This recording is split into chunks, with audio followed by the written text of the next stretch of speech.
নমস্কার বন্ধুরা, তোমরা কেমন আছো? নিশ্চয়ই ভালো আছো। আমিও খুব খুব খুব ভালো আছি। চলো, অনেক দিন তো ঝাল আইটেম খেলাম আমরা সবাই, মাছ মাংস অনেক কিছুর আইটেম দেখালাম।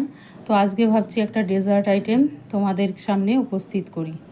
তো যেটা আমি আজকে তোমাদের সামনে উপস্থিত করব সেটা হচ্ছে সয়াবিনের পায়েস। তো সয়াবিনের পায়েস করতে কি কি লাগে চলো আমরা সেটা পরপর দেখে নিই। চলো বন্ধুরা, পরপর দেখে নিই। তো সয়াবিনের পায়েস করতে আমার অবশ্যই সয়াবিন লাগবে।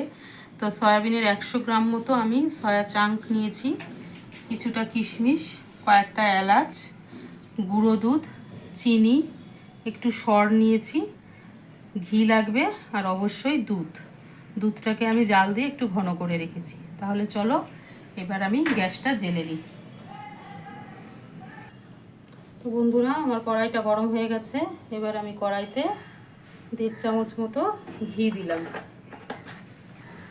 এটা ঘি দিয়েই করবে, সাদা তেলে ভালো লাগবে না। এবার ঘিটা একটু গরম হয়ে গেছে, এবার বেশি গরম করতে হবে না। এবার আমি সয়া চাংটা দিয়ে দিলাম।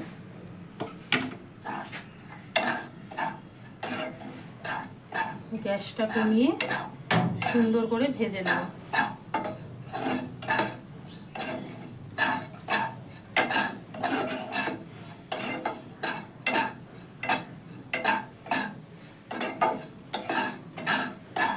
গ্যাসটা বেশি বাড়াবে না, তাহলে পরে পুড়ে যাবে, ভাজাটা ভালো হবে না।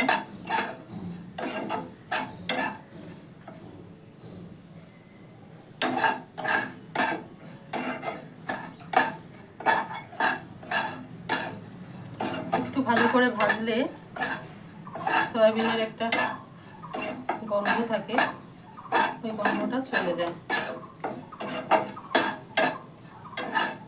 এর মধ্যে আমি এলাচটা দিয়ে দিলাম।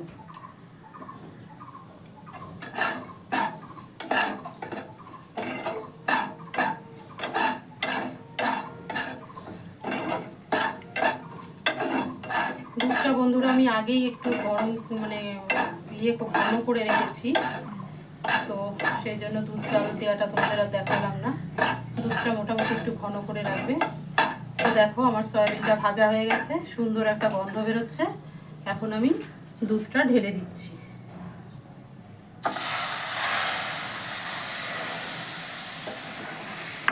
দুধটা ঢেলে গ্যাসটা কমিয়ে দিতে হবে।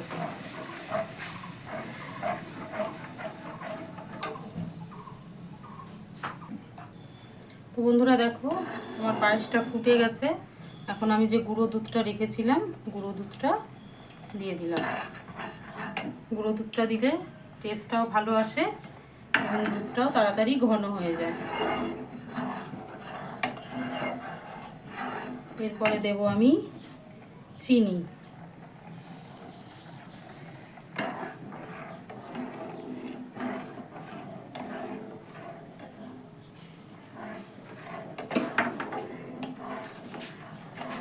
চিনিটা দিয়ে এবার আমি আরেকটু নাড়াচাড়া করব।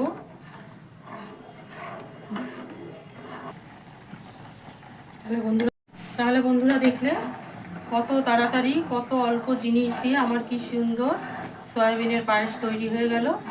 এবার আমি এখানে কিশমিশগুলো দিয়ে দিচ্ছি। ব্যাস, রেডি হয়ে গেল আমার সয়া চাঙ্কের পায়েস। তোমরা এটা অবশ্যই বাড়িতে ট্রাই করবে এবং কমেন্টস করে আমাকে জানাবে কেমন লাগলো। আশা করি সবার ভালো লাগবে। আমার এই রান্নাটা তোমার যদি ভালো লাগে অবশ্যই আমার চ্যানেলটাকে সাবস্ক্রাইব করে দিও, প্রচুর প্রচুর শেয়ার করো। চলো তাহলে আমার পায়েস রেডি। আমার চ্যানেলটাকে অবশ্যই লাইক করো। আমার রান্নাটা এখন শেষ হয়ে গেল। এবার চলো আমি ঢেলে দেখিয়ে দিই তোমাদের কেমন দেখতে হলো পায়েসটা। চলো গ্যাসটা বন্ধ করে দিই। তো চলো আমি এবার পায়েসটা ঢেলে তোমাদের দেখিয়ে দিই। দেখো কালারটা কি সুন্দর হয়েছে। এটা লুচি দিয়ে খেতে খুব ভালো লাগে, জানো তো, খুব সুন্দর লাগে লুচি দিয়ে খেতে। তো আমার পায়েস একদম রেডি। এবার উপর দিয়ে আমি একটু সর ছিটিয়ে দিচ্ছি।